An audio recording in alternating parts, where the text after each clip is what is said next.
Saya mohon untuk turut menjawab sekali soalan daripada Yang Berhormat Libaran pada 3 April 2014 nombor 69 memandangkan soalannya berkisar isu yang sama.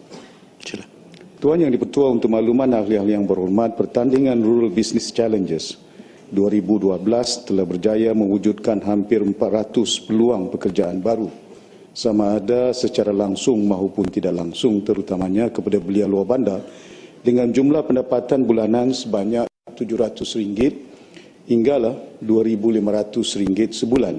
Di samping itu, lebih 50 orang usahawan baru telah diwujudkan melalui pemenang-pemenang RBC ini.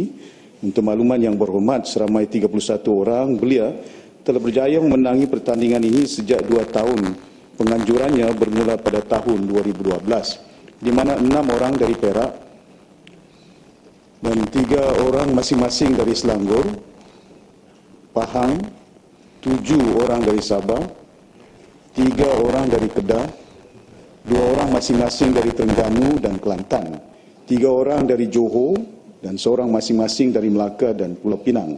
Pertandingan Rural Business Challenges ini telah berjaya menarik minat sejumlah 769 penyertaan dari golongan belia seluruh Malaysia semenjak 2 tahun penganjurannya bermula pada tahun 2012. Daripada jumlah tersebut, sebanyak 52 penyertaan datangnya dari negeri Sabah sahaja, di mana seramai 7 orang daripadanya telah berjaya memenangi geran perniagaan berjumlah 2.9 juta untuk maklumat Yang Berhormat Libaran. Terima kasih. Silakan. Terima kasih Tan Sri Yang di-Pertua. Soalan tambahan saya adalah berkaitan dengan objektif program Rural Business Challenge ini. Saya nampak bahawa ia mempunyai objektif serampang 2 mata, iaitu mengurangkan penghijrahan dari luar bandar ke bandar, dan satu lagi menghapuskan kemiskinan di kawasan luar bandar. Tetapi walaupun program-program seperti ini dilakukan oleh kerajaan dan oleh pihak kementerian, tetapi saya nampak masih terdapat penghijraan yang berleluasa daripada luar bandar ke bandar. Dan sebagai contoh, kalau kita pergi ke kampung-kampung baru, kalau kita pergi rumah ke rumah, kita tengok yang masih tinggal di kampung-kampung baru ialah orang-orang tua, warga emas sahaja. Anak-anak muda, belia kita semua nak berpindah pergi ke Kuala Lumpur, pergi ke Johor Bahru, nak pergi ke Singapura dan sebagainya. Jadi saya tidak tahu sama ada program-program yang dilakukan oleh kerajaan seperti program Rural Business Challenge ini sebenarnya benar-benar dapat menyelesaikan masalah penghijraan ini, sebab itu adalah objektifnya. Dan adakah kerajaan masih bercadang untuk meneruskan program-program seperti ini? Saya juga ingin mengetahui, selain daripada program Rural Business Challenge ini, apakah langkah-langkah kerajaan yang lebih kondusif untuk mewujudkan persekitaran perniagaan yang lebih baik di kawasan-kawasan luar bandar? Dan saya juga merasakan bahawa apa jua program-program ataupun projek-projek yang dilakukan oleh kerajaan melalui pembangunan luar bandar, ia tidak diberitahu kepada wakil rakyat. Wakil rakyat di kawasan itu, sama ada ahli parlimen ataupun ahli Dewan Undangan Negeri, dia tidak tahu tentang projek-projek yang dilaksanakan. Saya rasa adalah baik kalau program-program seperti ini juga diberitahu kepada wakil rakyat supaya ia boleh dilakukan secara bersama untuk pembangunan di kawasan luar bandar. Apa pandangan daripada Menteri berkaitan dengan cadangan saya itu? Terima kasih. Terima kasih Tuan Di-Pertua, banyak soalan dia. Pertama yang saya nak jawab berhubung kait dengan sama ada penghijrahan ini dapat kita lakukan supaya belia-belia, khususnya masyarakat luar bandar, tidak akan ke dalam bandar. Fenomena penghijrahan ini bukan hanya dalam negara kita, di banyak negara tamadun manusia. Itu dalam Islam pun ada, dan kita galakkan, bukan tak digalakkan. Cuma kebimbangan kerajaan ialah bila mana kita dapati jumlah peratusan masyarakat luar bandar berhijrah ke dalam bandar itu semakin meningkat tahun. Kena kita sedar dan tahu tarikan dia banyak komponen dia yang telah membolehkan dan menarik masyarakat luar bandar ke dalam bandar. Selain daripada peluang perniagaan, peluang pekerjaan, hiburan, berbagai-bagai. ya, yang mereka dapati bahawa itu sebahagian komponen yang menjadi tarikan. Kalau di negara barat pula berbeza. Contohnya kalau di United Kingdom, dah ada orang Inggeris yang berhijrah bukan daripada bandar, berada di negara-negara Eropah lain, berhijrah sampai ke France, sampai ke Europe oleh kena tekanan kos harta yang berada di United Kingdom, di London contohnya, dah meningkat begitu tinggi sangat.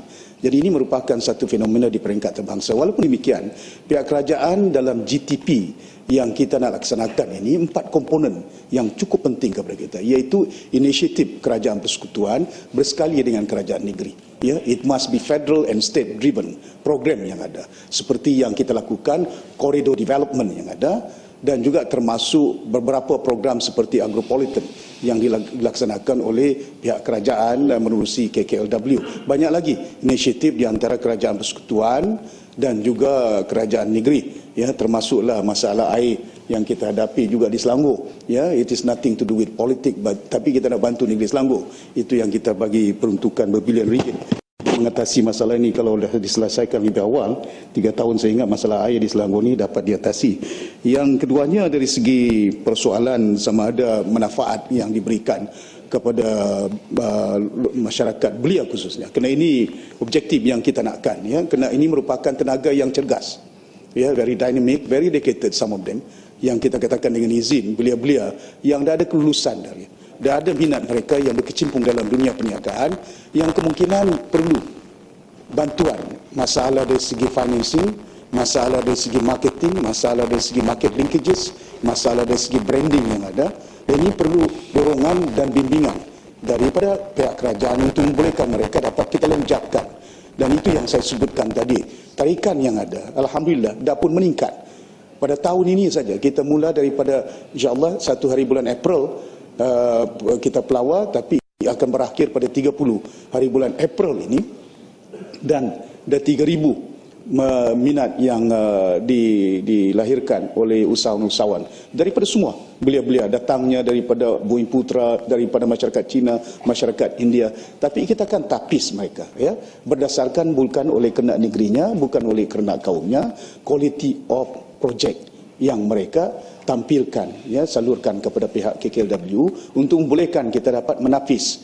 Pertama ialah supaya kita boleh lonjatkan perniagaan mereka, ya, profit, ya, yang mereka boleh tambah daripada perniagaan yang awal. Keduanya dari segi jobs opportunity, ya, peluang pekerjaan yang mereka akan lahirkan dalam pertandingan ini juga menjadi kriteria yang kita tekankan. Ketiganya dari segi business chain, ya, supply chain yang ada, peluang-peluang perniagaan yang mereka akan lahirkan di peringkat luar bandar. Ini merupakan di antara komponen yang kita tekankan bagaimana kita nak pastikan supaya pemenang-pemenang, contohnya pemenang seorang Hazlin yang mengeluarkan coklat daripada negeri Kedah, Sungai Petani di situ. Dan saya dapati anak-anak yang dibimbingnya, anak-anak OKU pun ada. Dan saya bersempatan untuk melawat projek ini, dan tempiasnya kepada belia-belia itu cukup besar, ya. Mungkin kepada kita di bandar taklah besar sangat, ada yang dahulu tak ada kerja langsung, dah dapat peluang perniagaan, dah dapat gaji, ya, 700 sehingga 2,500. Dan kita tak kisah ianya kawasan pembangkang tak pembangkang ke, Sungai Petani punya ahli parlimen ada sini, tapi niat kita ialah untuk membantu masyarakat luar bandar supaya kita dapat imbangi pembangunan yang ada dan mengelakkan penghijraan masyarakat luar bandar ke dalam bandar ini. Walaupun ia bukannya kerja yang mudah, ya, untuk kita nak halang kena tarikan kemudahan-kemudahan berbagai di peringkat bandar ini cukup besar, ya. Itu yang kita nakkan. Kita pun berhadapan dengan masalah di dalam bandar itu congested, dengan tekanan memerlukan perumahan, memerlukan pengangkutan berbagai-bagai.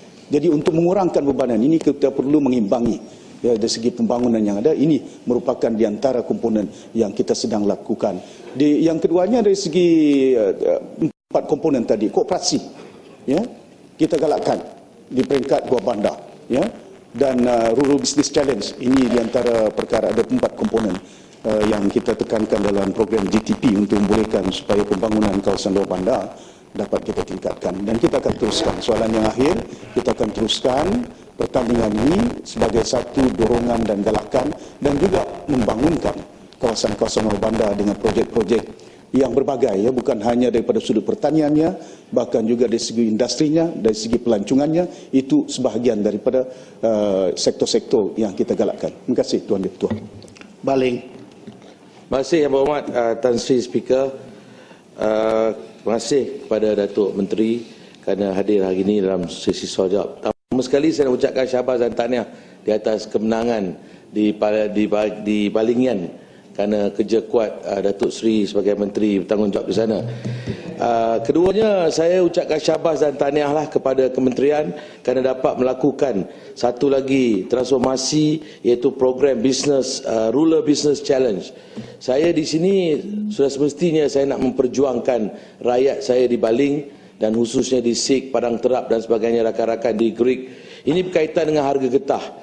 Kalau Yang Berhormat Menteri dia maklum, saya pun dah terima beberapa jawapan bertulis daripada Yang Berhormat Menteri berkaitan dengan kekangan yang kita hadapi di kawasan, khususnya kawasan besar, pekebun-pekebun kecil getah seperti kawasan saya di Baling.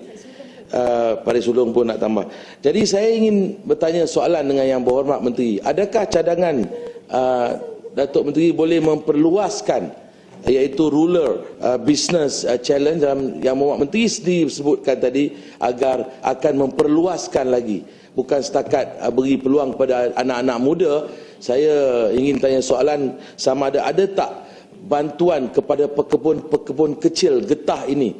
We have another alternative, dengan izin, peluang yang satu lagi, peluang kedua untuk mereka melaksanakan perniagaan-perniagaan kecil untuk menampung sara hidup mereka, kerana kita tahu harga getah sedang merudum turun, sehingga kan kawan-kawan belah sana nak buat satu program besar-besaran di Baling. Selamat datanglah pada 5 hari bulan ni, mereka nak buat himpunan. Kononnya harga getah tidak dapat dikawal oleh kerajaan Barisan Nasional. Jadi soalan saya, bagaimana kaedah Kementerian Luar Bandar kerjasama dengan peladangan dan komuniti boleh kerjasama bagaimana untuk mengangkat martabat, memberi ruang dan peluang kepada rakyat khususnya di Baling yang sedang menderita dalam konteks harga getah yang begitu turun dengan dahsyatnya, tidak ada bantuan. Terima kasih. Terima kasih Yang Berhormat Baling, Tuan Yang Di-Pertua.